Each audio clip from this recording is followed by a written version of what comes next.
perfect opportunity for me to practice this faith that things were going to be all right, because I saw no way ahead of me that it would.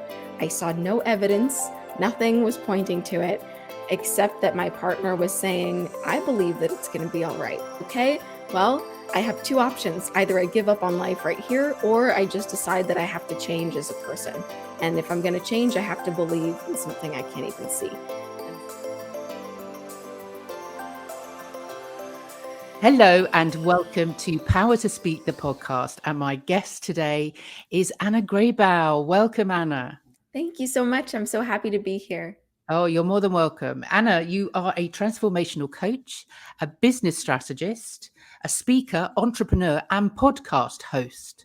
That's right. Yeah, that's quite a lot of hats you wear there. So tell us how you got started in all of these things. But what is it that you do most, or that you are most passionate about? Absolutely. Well, I'm most passionate about helping people live their purpose in this world. And wearing a bunch of hats has come from the very beginning. And that's probably why I'm so passionate about helping people find that thing that they love. Because I started out on the stage, I did acting and singing and dancing. And then it wasn't until I was about 20 years old that I finally quit the performing arts to pursue it professionally. And I decided to help people, whatever that meant. I just wanted to help people. I didn't want to be in front of the mirror all day dancing. And so I started trying on many hats. I was an emergency medical technician. I was a behavioral therapist with special needs kids. I was a teacher's assistant, all of these different things, until I finally realized that the common thread that I loved was this idea of making yourself something bigger, growing, developing yourself as a person. And so that really brought me into the coaching world, where I got a coaching certification, and I decided that if I wanted to do it, I had to learn from a coach from the inside. So I started working for coaches, and I saw behind the scenes how it worked and how it all came together. And, I worked on a sales team for a coach. I performed really well there. I then worked with the CEO of a marketing agency, and he services some of the biggest coaches in the industry, all of the really nice ones as well. So got to meet all of them and really see how everything is. And then I started seeing that a lot of the people that I got my coaching certification with, they love coaching and they were so passionate about it, but they had no idea how to turn it into a business suddenly. And, my passion was really helping them feel empowered, but I noticed that I had certain skills that I had learned and picked up over the years that they didn't have yet. And so once I started giving that to them and teaching them and just, lending out a helping hand, I really started feeling like I was making a difference for people. And so I decided to lean into it and not only coach people in business, but now I've also I have my podcast, which I started at the beginning of this year. And so that allows me to have intimate conversations like this with people who are also living their purpose. Yes. Yeah. Well, I mean, if you don't mind me saying, you are a lot younger than me, and and actually, what you've done is almost too mature. For me, it's taken years to get to this point of being a coach. But I was listening to a podcast, one of your podcasts, and it was a solo podcast where you were talking about faking it to make it. Mm-hmm. Now, that's something that comes up in what I do, because obviously, as we've discussed before, I'm from an acting background, and people quite often say to me, if you're an actor, you must be a really good liar. And I say, no, because being an actor is all about telling the truth and being Yes. honest. And so I often have this question from people about, should I fake it until I make it? Mm-hmm. It seems to me that it's kind of worked for you, having listened to your podcast. I'm not, Mm-hmm. obviously, please tell us a little bit about how Yeah. that worked for you. Sure. Well, I agree with you that it's not exactly faking it. It is a saying that we have, right? But I really do just believe in, once you put yourself in a situation where you have to follow through, you're going to figure out a way to make it happen. And so for me, that was just deciding that I was going to announce to certain people what I was doing, that I was going to offer my services to certain people, instead of just planning and dreaming and brainstorming and branding forever. I was very lucky that my fiance said to me, "What business?" when I was talking about my coaching business.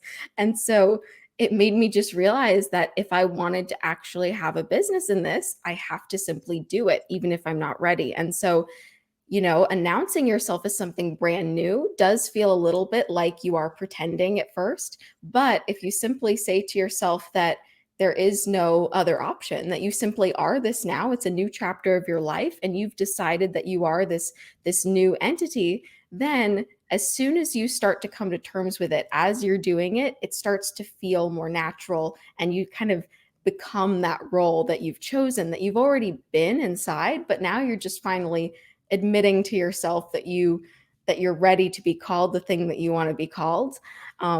And I don't know if you've listened to this TED talk by Amy Cuddy, but she talks about how your body language shapes who you are. And this is something that's really influenced me because I'm very big into physiology and psychology and how they all relate. Since I struggled a lot with depression and anxiety, I'm always looking for ways to shift the way I think and feel on a very visceral level.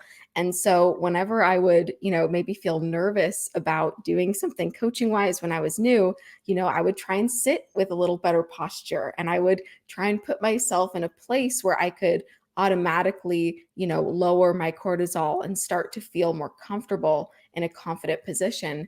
And then the more that you simply give yourself this space to feel safe and confident before doing something new, you start to do well at it. And then you realize that you're right for it. So it's kind of a process like that. But I definitely believe that anyone can do anything that they want. And if you want to, there's a reason for it. So to follow it for sure. Yeah, absolutely agree with every single word. And yes, I've watched that Amy Cuddy, and I use her as an example when I'm talking to people about presentation, because I'm absolutely am a full believer in putting yourself in the zone, Yeah. and actually really is it true? I've heard that your brain doesn't know the difference between imagined and Yes. real. So Yes. if you can imagine and visualize yourself in a space, then that it will kind of your brain will assume that that's what's happening. But Yeah. also with the Amy Cuddy thing, I mean, I speak about it a lot when I'm talking to my clients about just owning the space, is Mhm. just kind of making sure you stand as if you own the space, which Yes. is, comes from acting. When I was teaching acting, it was a very much a status thing that I used to do with all of my students, kids to adults, is to get them walking around as if they were, the president or the queen or whoever. Is just to give them so that they could feel how it felt to Yes. have your shoulders back, your chest out, your head up, and to walk around and own the space like that. So I think in terms of faking it to make it, as you say, it's not really about faking it. It's just about assuming that posture. I mean, Mhm. I'll say to people, if they're going onto a Zoom call, and I do it myself, although I haven't done it today, just, dress how dress for an occasion, dress as if you are in the room with people. I Mhm. will go as far sometimes to wear perfume or make sure I smell good, because it makes me feel good. I always, makeup and hair and everything, she says, looking at her. Um, You look gorgeous. but yes, it's all about dressing the space that you inhabit, and Yes. dressing it so that your audience are looking at you in that way. But just I wanted to touch on, actually, because we have a mutual connection, who introduced us, Ben Albert, who's Yes. who's brilliant at connecting people. But he was sort of saying, and I've heard this before, obviously, when I went through my own coaching certification, is that you should coach people that are kind of 2 years behind you. Mhm. Is that something that you found, that you're now I talking to people about what you used to be like? Definitely. I feel that the thing that we spend the most time thinking about are the things that we struggle with, right? And so those people who know exactly what those struggles are, we can speak to their problems in a certain way that no one else can. But I think it's also it doesn't even have to be a couple years. Sometimes it's one step behind. Maybe they just haven't clicked one more thing. And so, even if just one conversation is all they need, maybe they don't have to be a client. But if I feel like there's one thing that I see in someone that I just realized, then I'm excited to share it because I know that they're on the same wavelength. I understand how they are, I understand the way they feel. And so, definitely for me, I find that the people I feel like I can help most are the ones that remind me the most of myself. Yeah. Yes. Yeah. So tell us a little bit about the performance background. I mean, Yes. and bring it to the fact that obviously, I mean, I would assume, and certainly my acting background helps me now, and it's made me the person that I am. Is there a similar follow through from that into what you do now? Oh, goodness. Yes. Well, I love how you talked about assuming a role because for me, acting was never learning how to do something. Acting was, if we think about who we are as people, they're kind of like roles as well. We've assumed this role, with the parents we had in the childhood and our experiences. And so, in a way, I realized that the character we play is also sort of chosen. And that's something that coaching sort of plays on, you get to choose who you want to be. And so, when I was acting, I would just become whoever this person was. And I would think about how they would feel when they woke up in the morning and what their life would be like. And I really, really enjoyed that. One of my favorite roles that I really got to get into was playing Ophelia from Hamlet because it's very intense and different. And for me, it allowed me to simply become someone, but bring some of my own life experience into it. So for me, I definitely started out wanting to do everything on the stage. I danced since I was 3 years old. I mean, acting was as soon as I was in elementary school. And then singing was something I started as well when I was about 11. So all of that was just a place for me to express this creative energy I had, where my favorite thing was to either take people out of their reality for a moment and just have them be somewhere else. Or when it came to dance, eventually, I fell in love with ballet at around 13. And what I loved was there was this very romantic elegance to it. And I just wanted people to see something beautiful that felt otherworldly. So that again, they just sort of were reminded that everything that they think is real isn't necessarily real. There's something bigger. And so that definitely plays into what I do today because all of the things I wanted people to feel psychologically, now I just get to do it in a more direct way. So I used to think I had to do a profession to be able to make someone feel something different. But nowadays, I really feel like I arrive as myself and I just decide that I want to spend time with someone and be there for them. And whatever they need, I'm happy to support. And so instead of trying to be something that I'm not or trying to fit into a mold of a performer, now I just get to be me. And then I get to talk to people, very intimately about what they're going through. Yeah. I wonder if there is something in, because I have thought about this before, is because I certainly speak myself about the fact that an actor's training, and Mhm. obviously your dance training too, is really beneficial to everybody. I would love everybody to take an acting course and learn how to, or not learn how to improvise. We improvise all the time, but just have the joy of making it up as you go along, to actually, research characters, find out people's motivation, all of those things. And I think that's why maybe, I don't know every coach, but a lot of coaches do what we do because we have this kind of innate interest and curiosity about humanity, about the human mind, about what motivates people. Mhm. Would that be true, do you think, from your point of view? 100%. And something that you were saying about how beneficial acting is, for instance, something I found was that if I felt too insecure when I was younger to be on stage, I wasn't on stage. I was a character. And so it kind of taught me how to be in the spotlight and be comfortable with it without having to be myself or make myself vulnerable. And so I think that it really is beneficial for everyone to really practice being seen and being heard without worrying about how everyone will take it. Because if you're a different character, it's not you who's presenting, but you still get to get that feeling. And I think that it really is so wonderful when people then nowadays really step out more as themselves and they're in the spotlight, because there is so much that we as humans all experience. I mean, most of the things that we think and experience, everyone else is thinking and feeling, yet we think we're the only ones. And so the more that we actually are ourselves and are open, the more that people can heal from that.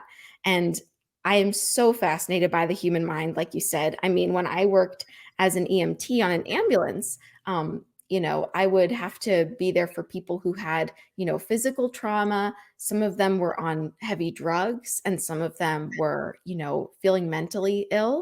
And the same thing I found with all of them was that I just wanted to have a deep conversation with them. The 30 minutes in the back of the ambulance wasn't enough, because sometimes I'd start to have a conversation with one of them and I'd feel like they finally felt like someone was listening to them.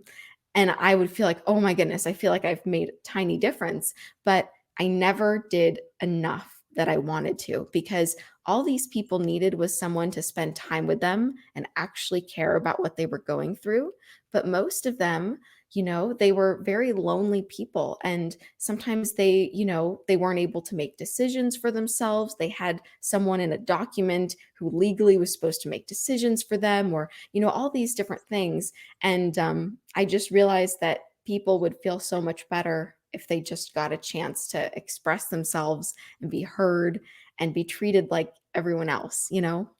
Yeah, absolutely. And I think it was Oprah Winfrey, and probably it's been said by many other people, but all people want is to be validated, really. And actually, Yes. what we do as coaches is give people the opportunity. I find what I do, and I've said this many times, is that I give people permission Hmm. to speak. The Yes. power to speak is in them already, and it's Hmm. just about giving them permission and saying, actually, what you have to say is really valuable. What you have to say should be heard. So Yes. don't be worried about what people think, because the people that you're talking to that aren't interested aren't your people. They're not there for you. So it's really about just giving people the permission. And as you say, when you're in those intimate moments, which coaching, is very intimate, Hmm. and people are putting themselves in quite a vulnerable position. It is really about just giving them the time that they deserve to be listened to. Yes. Mm. I love what you said about giving permission. It is so true on just a fundamental level, because, whenever I'm doing business coaching with someone, or I'm in a bigger group and I'm hearing everyone speak, all they really want is for someone to believe in them and to say, yes, I think you're good enough, because we want to hear that from someone outside of ourselves. But really, we can give that to ourselves. It's just, it doesn't feel as good, because then we might be questioning, oh, what if I'm just faking it, right? Or, oh, what if I'm just pretending? But the minute we hear someone else who we admire or look up to say, you are good enough, you are ready to speak, you are ready to teach someone something, then it's like the gates have opened and we allow ourselves to be free. But something that, I really do want everyone to start thinking about is, what am I maybe not giving myself permission to do, that I'm ready to, that, I'm waiting for approval of something from someone else. That I'm very lucky, again, that my partner is always questioning me, like, do you need approval for this? You're ready, which I really love, because thankfully it's like having a coach and someone always there to support me when I'm not believing in myself. I'm so grateful that someone is there to tell me, hey, you can do this, you are good enough.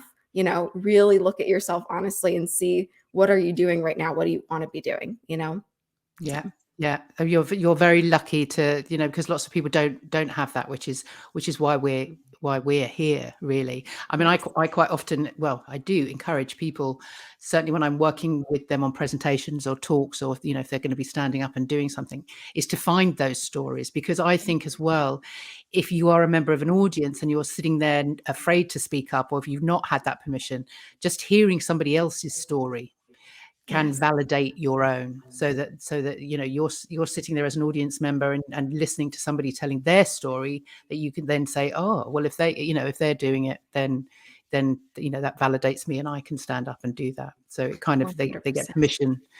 permission, that way. But Yes. it is about standing up and being yourself, and certainly from an actor's point of view, it's for me about being rather than playing. And it's Mhm. funny when you were saying about, being a character and sort of being behind a camera, the spotlight's on you, but you're not Mhm. you, Yes. because you are playing a character. That's the thing about acting, isn't it? And it's quite, is the word paradoxical? I'm not sure. I think That so. that actually you are, as a person in business, when you stand up and you speak, you you need to be you rather than play at being somebody you think you should be. Mhm. So rather than playing a character, you need to be that character. You need to be you, if that makes Yes. sense. Yes. It's very funny when you're saying that. I'm realizing that one of the things I've been working on a lot lately is, not going into character mode, because it's very easy for me to just go into professional mode or coach mode or whatever.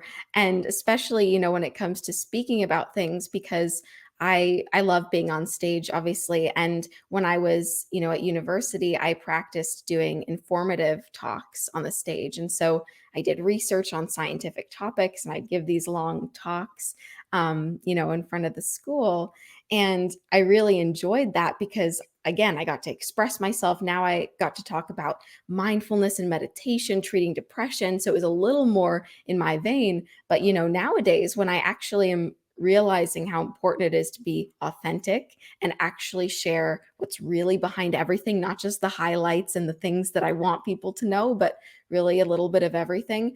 It's very easy to try and just put on a mask and just show the nice parts, but it's something that is a work in progress for sure, of really working on how to let go of those walls and feel comfortable still being yourself in the spotlight, for Yeah, sure. it's not easy. It really isn't easy, but it's baby steps, isn't it? It's just Mhm. practicing those little things that you can do that would just take you one step further, one step closer. So how do you help people sort of find their purpose? Great question. Well, I think people already know it deep down. And so, again, it's really just giving people the chance to start looking at it honestly. For me, I think it's really just you have to ask the right questions. A lot of us are asking questions that are not helpful, right? Like, why did this happen to me? Or why is this so difficult? Why can't I figure out what I want to do? Rather than, what is it that I want most right now? Or what do I really want to be doing a year from now? And once we start to ask ourselves what we actually want, which is very difficult if you're starting out, you can start that practice of thinking about and writing down all the things that naturally do spark this joy in you, not just because they sound good or people would look up to you if you did it, but things that actually fill you with energy. And I think that living your purpose is really following that energy that bubbles up inside of you and makes you excited, because that's your soul energy that's here to come out. And so if you're doing what makes it come up, then you're really doing something meaningful. And so for me, I just try and really listen to people when they're speaking, to hear what it is they might be saying without saying, the things that make them smile when they're talking about them, the things that they don't smile about, and actually just starting to ask gentle questions that help them figure out for themselves what it is that they do really want and what they really feel inspired to do or talk about or anything like that. Because a lot of the people I work with are coaches. And so they just know they want to help people as well. And they might not even know how they want to do that yet. They just want to do it in some way. And the truth is that it doesn't matter exactly how you do it, especially in the beginning. All that matters is that you take, like you said, baby steps. So one step in that direction. You might be teaching something you won't in 5 years, but just the act of, being in a different sort of role where now you're teaching someone and holding space for them rather than sitting at a desk or something, right? All of a sudden, you're a little bit closer to something that lights you up. So that's my favorite thing, is really just getting to know people and hearing what they really do care about underneath everything else. Yeah, I got waylaid by my careers teacher when I was 16. Because I should have been an actor well, I was an actor back then, really. Yeah. In the playground, I was an actor and a director and a playwright and yeah, everything. And then I ended up being sort of put off or sort of put into a different box because they didn't believe that acting was really a proper job.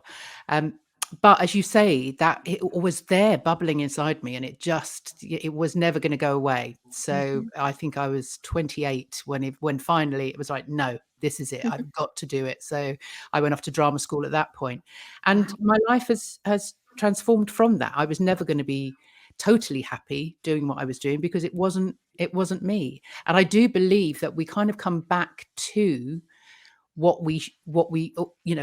will surface. It will come out in the end. Oh, yes, It'll come back to you. So, definitely. so do you think you'll be on a stage again as a performer? In different ways, yes, for sure. I definitely want to speak a lot on stage. When I originally went into sort of the coaching field, the thing that inspired me was speaking. Because whenever I was down, I would turn to TED Talks on YouTube my whole life, and they would help me. Nothing else would, but just hearing one talk would move me. And I realized, that's what I'm really passionate about, is the ability to move someone, take them out of a state of despair and give them hope in 5 minutes, right? Just by speaking.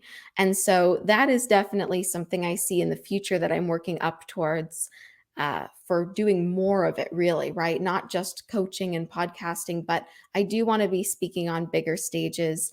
And as far as dancing goes, that will always potentially be in my life. I did take some dance classes with my partner, which was fun. So we might have more of that just for fun in our lives. Who knows? Maybe acting will come up as a hobby. I don't know. But I do know that as far as a professional sense, speaking about my story, things I've learned, those things will definitely be a part of my life. And then everything else that's fun.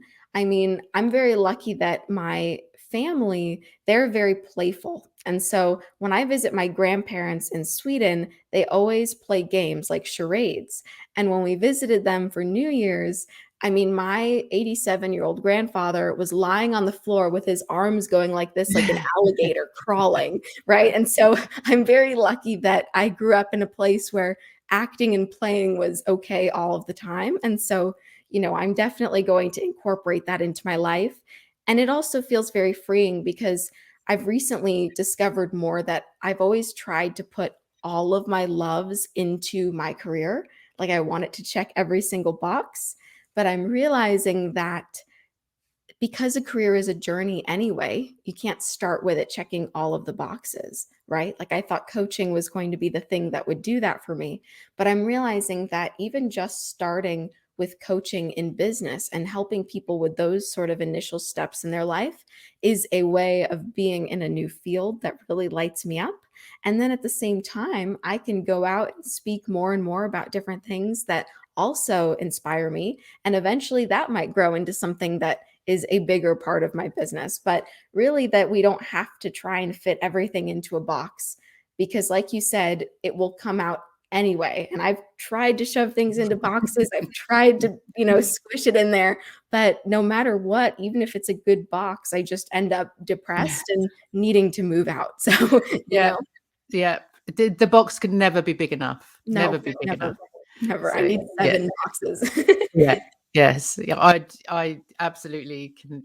Yeah, I can see that completely because yeah, I can't fit anything into a box. And I always said to people that my last sort of 30 odd years of working has been like a jungle gym. It's gone all over the place. It's not Mhm. gone. Oh, I got on this here. I started out as a fashion designer, so I was actually designing clothes Wow. and for the high street and stuff. It was never, Mhm. a big, amazing fashion designer, although I was in my head. Mhm.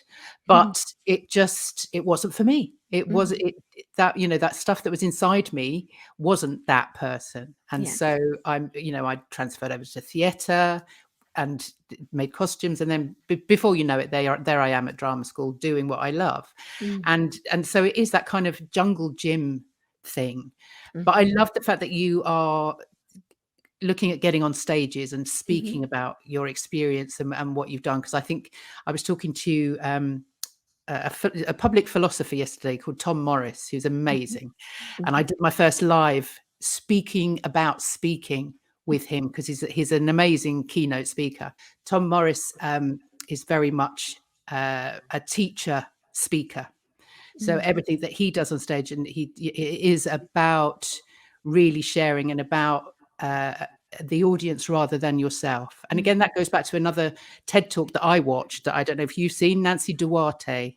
Oh, yes, I think I have Yes, seen that one. who Mhm, who puts speeches together, and and she says it's really not about you, it's about them, and yeah, actually you are there as the mentor, and they are the hero of the hero's journey, and you are the mentor. They're right. the Luke Skywalker, you're the Yoda. Yes.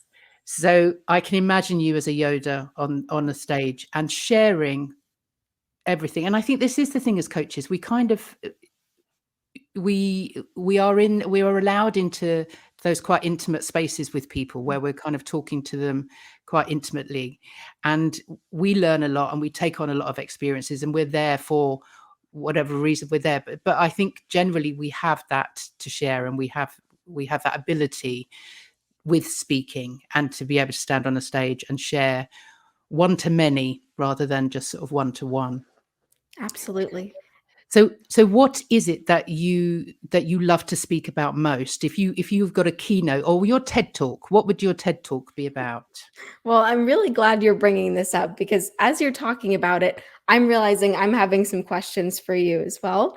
Because when it comes to speaking, I just know that I want to inspire people, I want to move them, and I also want to give them some sort of connection to something bigger than everything that they already know and understand. Because for me, I really used to think the world was out to get me. I adopted some beliefs growing up that the world was a scary, bad place. And if something good happens to you, something bad is around the corner. And so for me, it was very challenging trying to figure out how life was going to go because I was always worried about something bad happening. And the only thing that really changed that was once I started having faith in the universe, right? Not in some specific higher power, but just learning how to trust and surrender to something bigger than myself that could provide some sort of security or safety or happiness. And the minute that I realized that I really didn't have any faith in the world being there for me, I decided I need to make some faith happen because I was doing one of those personality tests and I got a 1 out of 10 on faith. I rated myself as having 1 out of 10 amount of faith.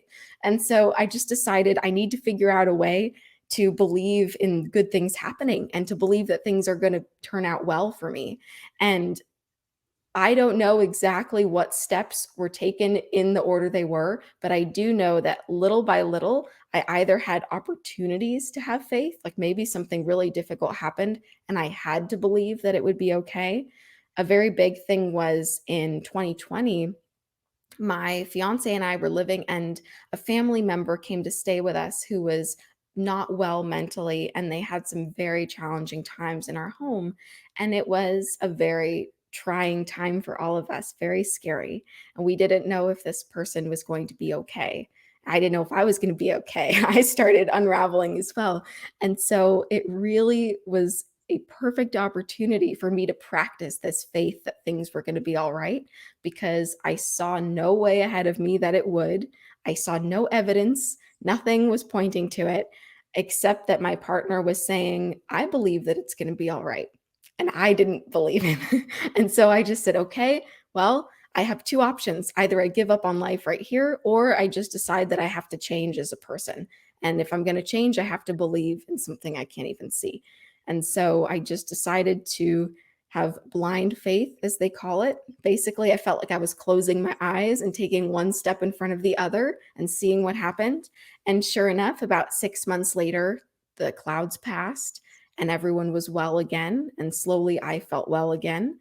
And now it's it's not as if it never happened because we're actually all stronger for it, but it's definitely so different than it was in that moment. So for me, there's a lot that has to do there with this personal internal journey, which I'm still trying to figure out exactly how that message will be, of course. But something that might be helpful as well for those who are trying to figure out what they're going to speak about or if they can speak is this idea of, do I have something worth sharing or am I ready to speak, right? I think everyone feels that. And for me, I've allowed the excuse that I'm younger than everyone to sort of limit me, because a lot of people, they have a lot of life experiences or they don't, right? I've crammed a lot of life experiences into the quarter century I've been on this planet. But still, I tell myself that I don't have as much to share as someone who's been here twice as long as me, for instance, because I figure, oh, they've had more time to learn or figure things out.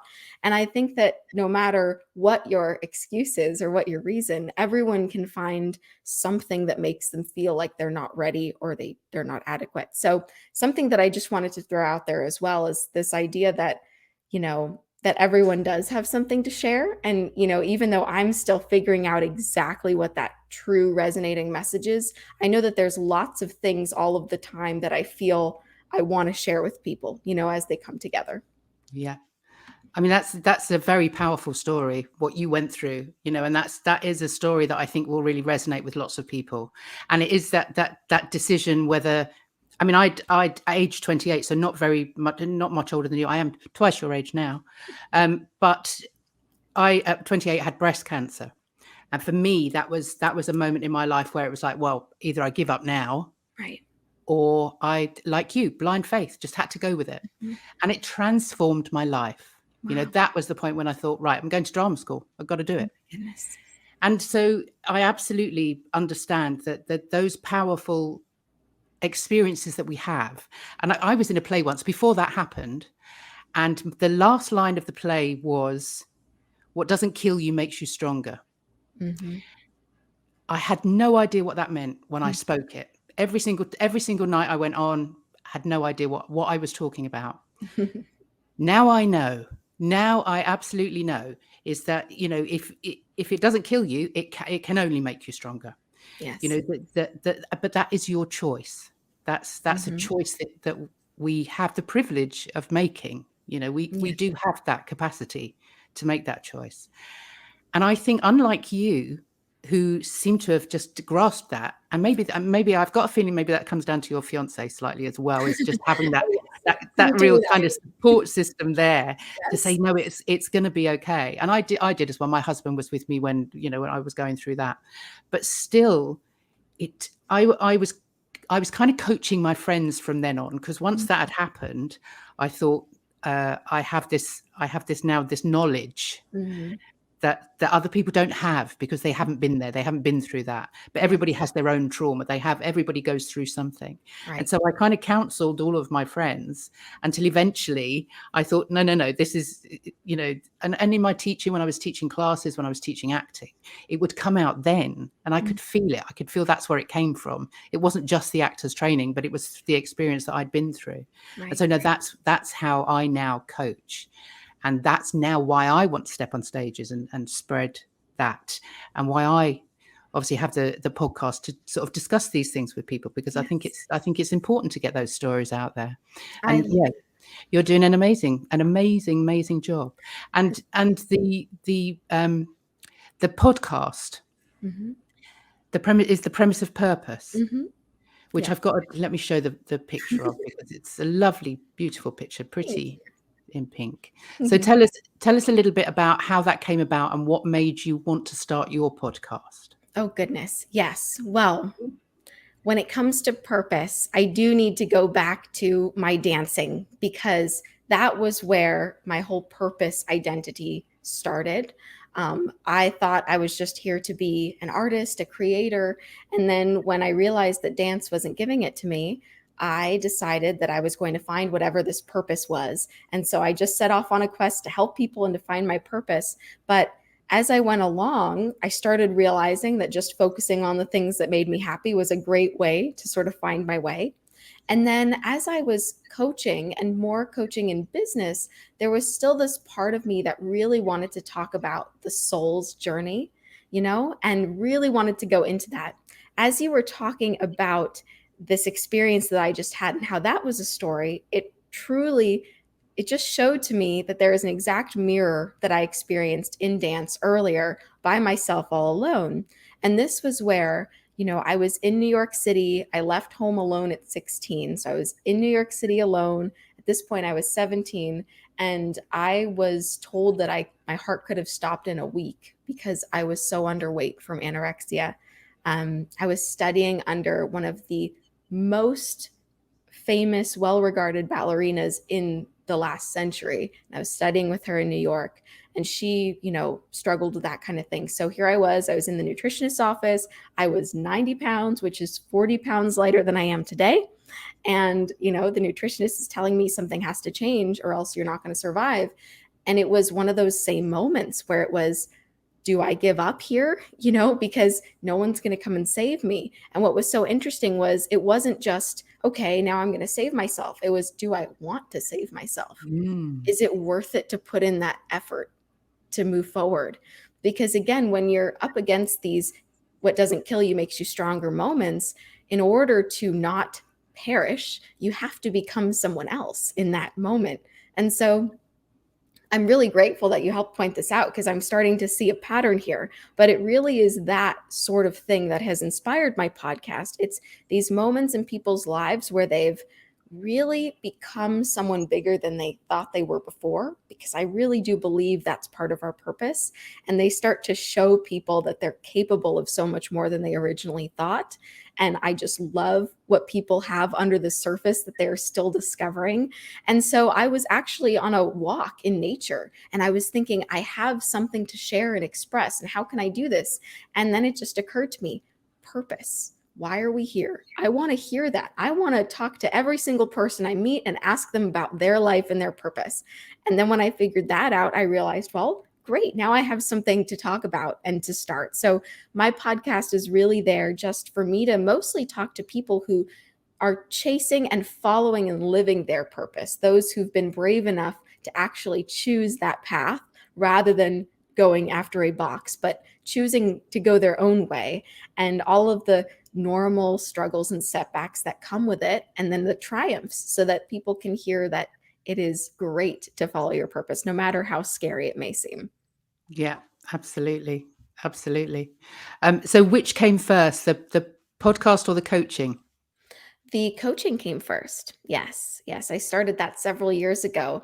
And at first I was, studying coaching that had to do with some quantum physics and, mindset and things like that. But that was really just a foot in the door. That's all related to possibility and potential as well. But really the thing that I just love is, again, human potential, helping people see themselves in a way that they don't even see themselves as yet, and then being that example for other people as well. It's like this ripple effect of people really connecting to a certain sense of security and peace and knowing in who they are, that they get to keep exploring more and more throughout their life. Yeah, yeah.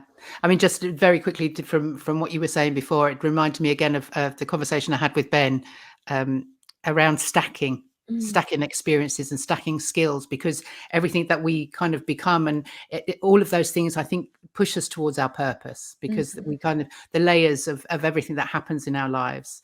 And our jobs as coaches is to draw that out of people and find those experiences so that they can do that for themselves. Yes, Yeah. definitely. And that's why I'm so grateful that I've recently had some more mentors in my life because, they always say that the teacher arrives when the student is ready. Mm. Well, for several years, I was saying, where is my mentor? Where is my mentor? Because in dance, I had mentors and that was easy. It was find an amazing dancer and then someone who you really connect with. But then when it came to my life, all of a sudden, where am I going to find a mentor for living? And I worked with different coaches, but it wasn't until the teachers came to me separately in divine timing that I actually was with the right people who saw me in a way that I didn't even see myself. And they were able to speak to me in a way that hit home so well that I just knew that they saw me. And there's something so comforting in that. So I really do think there's something very powerful in having a coach or a mentor who does see that bit in you, um, Yeah. who is in that space themselves where they can allow themselves to become like a mirror for someone else, right? Yeah. Because Yeah. if we're in our own ego and our own thoughts, we can't fully be there for someone else.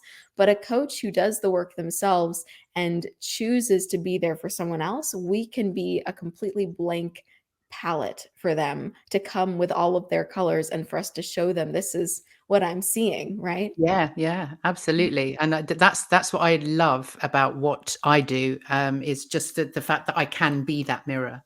You Mhm. know, I started when I started Power to Speak, I was almost a voice coach. So I was Mm. working with people really fundamentally on how they sounded Mhm. and how they sort of showed up. Yeah. But actually, through the coaching I had was to Yes. really see those levels, and the fact that you are that mirror, you know, Mm. that you can stand there and you can shine that light Mhm. on all of those parts of that person that they can't see for themselves, or that, you know, they're so so overwhelmed with Mhm. what's going on around them that they can't see the little, you know, those little nuggets of goldenness that actually, Yes. you know, that come from inside them, that's always been there, you know, and that's what's lovely about what we do. I love that. So tell me a little bit about, you've got a new coaching program coming up. So tell us a little bit about that, because that starts very soon. Yes, I have a challenge coming up in November, November 7th through 11th, and this is all going to be about launching your coaching business. So there's so many people I've met who they have this passion in their hearts and they know they want to do something, and a lot of them just haven't been able to get the momentum going in a way where it starts to naturally grow and build. I know one amazing woman who's wanted to do this for 10 years. And so there are a lot of people who have this passion to be something for someone else.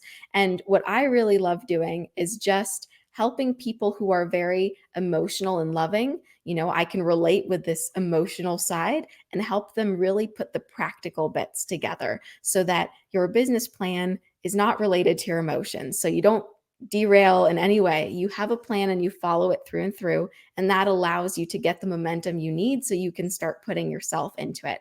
So, this challenge is all about learning some of those very fundamental skills, like defining exactly who your audience is, the problem you're solving, what that solution is, and then how you can put that into some sort of program and immediately go out there and start teaching it and getting that momentum going. Because there are so many people who are meant to do this work, and it is simply their own mental beliefs and states that keep them from going to that next place. I've kept myself many, many times from going to that next place where I put myself out there. It's the same thing for speaking or whatever it is in this field, but it really just comes down to believing in yourself more than you have in the past and seeing what you're capable of. Yeah. So are you looking for people that are already coaching, or people that have never coached before, but it's in the back of their minds? Or It's truly for anyone, whether you're already coaching or not, but just someone who has not gotten the business aspect rolling. It is not consistent. It isn't looking exactly the way they want. This is for really creating one of those tangible plans so that you don't have to try and figure it out as you're going, but you can create something and follow it and test it and have more of a meticulous process to keep you grounded while you're discovering yourself. yeah, yeah. And that's, did you say it was a 4-day challenge or It is a 5-day challenge, it's 5-day free, challenge? and I will give you the link later, Jackie, so that we can share that with people, but I know you have Absolutely. my regular website as I well. do. This is Anna, Grabow.com is your website for those that are listening and not watching us. Mhm, But yes, I will put all of those links in the bottom when it mhm. goes out. Brilliant. Well, let's do some very, very quickly before we wrap up, some fun stuff. Yes. So I know that you speak fluent Swedish, and obviously from what you've said, your family Mhm. are from Sweden. So tell us a little bit about that. Yes, sure. Well, my dad is from Sweden. He was originally a jazz guitarist, and so he went to the Berklee College of Music when he was 19 in the US, went back to Sweden, and then came back in his 30s to study film composition under Jerry Goldsmith, which was very cool. Yeah, so he ended up coming to LA, and then thankfully at the same time my mother moved from New York to LA, and she's Greek American, and then they met, they got married in, not married, they got engaged after 3 months of meeting each other. So they got engaged, and then within the next year, they had me, they bought a house, and they got married 3 times. So, 3 times. Oh, with the Greek, yeah. I can imagine the Greek side. Yes, they got married once in LA, once in New York, and once in Sweden. So they didn't Right. go on a honeymoon, but they had 3 weddings in 1 year. And so, that was really fun, and I was lucky that my father only speaks Swedish with me on purpose so that I can be bilingual, and that's allowed me to go back to Sweden every single year and visit my aunt and uncle, cousins and grandparents, and really, develop that relationship with another part of the world, which I really Yeah. love. And I did live there for a couple years. After I lived in New York for dance, I moved to Sweden and I was auditioning for ballet companies all over Europe. And one of my favorite auditions was in London, actually, for Disneyland Paris, which was Okay. very fun because one of my lifelong dreams was to be a Disney princess. Um, and I was this close to actually getting to try on a costume. I was very close. I'm only 5'1", so I'm very short. And they have parameters around being a dancer at Disney. So I didn't fit the parameters, but I was in the height range for a character of either Tinkerbell, Alice in Wonderland, or Wendy from Peter Pan. And so out of 250 people in the room, we got down to 12, and I was there. And then the final check was the head profile check for if you'd look good in the wig, and it wasn't the right thing, but I was this close to trying on a Tinkerbell costume, which was Oh, cool. you'd have been a fantastic Tinkerbell. Thank Oh, you. yeah. Thank you. But those are just some of the fun things. And also, speaking of my fiance, whom I obviously adore, he was a jazz guitarist as well. So the minute that he wrote to me, which was 2 months after I moved back from Sweden, and I saw that he was a jazz guitarist, it was just fate. It was, I had this voice in my head that said, well, if you answer him, you're going to marry him. And at first I'm saying, okay, voice, don't be silly. But just like you were saying, there are these moments where you feel this pull or this thing. It was the same thing. It was just something bigger is at play here. And you have a choice always what to do, right? You can choose to go a certain way. But if you do choose in the way where these voices are sort of nudging you, then you can open up a whole new world that you didn't know Yeah. existed, which Yeah. is what happened for me. So Yeah. So is he Swedish? no, my fiance is as American as it gets. He is so perfect. He and I went to the same elementary, middle, and high school, but never met. Oh, Yes, he is 3 years older, and his younger sister is the same age as me. So his mother brought over some photo albums once, and we were just gonna look through them, and I am in photos with his younger sister, just me and her in the school, like, pageants, and we happen to be standing right next to each other, how and there are all funny. these photos of me in his photo albums. It's really wacky, but yeah, so he's American Jewish, and his dad's from New York, and his mom's from LA, so he has this very, sort of like LA, New York energy to him, which is a great compliment to when I'm sort of more soft spoken. It always helps me get out of my shell, even when I don't think I'm Yeah. ready. So it's Yeah. amazing having people in your life that really bring out the best in you, for sure. Yeah. Absolutely. Yeah. Absolutely. So did you ever learn Greek? No, my mother didn't push it as much because she didn't learn it fully when she was growing up. Her grandparents, I believe, are from Greece, so it's a couple generations back, Right. but I can count to 10 and I can say I love you, and that's about it. Galispera, I think was all I ever. Yes, Yeah. yes. Uh, Before we go, I've just one last question, the bucket list, because I Mhm, think we had a conversation before when we first met about, wanting to be on the Broadway mm, stage. Is yes. that still on the bucket list? Oh, goodness. Well, hey, if I got invited to be on Broadway, I would never say no. I love Broadway and theater, musical theater. Oh, one of the loves of my life. We actually just watched Guys and Dolls a couple nights ago. So Broadway is something I adore. If that was ever an opportunity, I would say yes in a heartbeat. But anything that just allows someone to be creative and express themselves on another level, that's my favorite thing. Yeah, Broadway is my bucket list too. So if there's any producers, directors out there, anybody that wants to put us on a Broadway stage, we're up and ready for it. I love it. Well, thank you, Anna. It's been a Yes. joy to talk to you. Thank you so much for your time today. Thank And I you, look forward to Jackie. speaking to you again. Me too. Talk soon.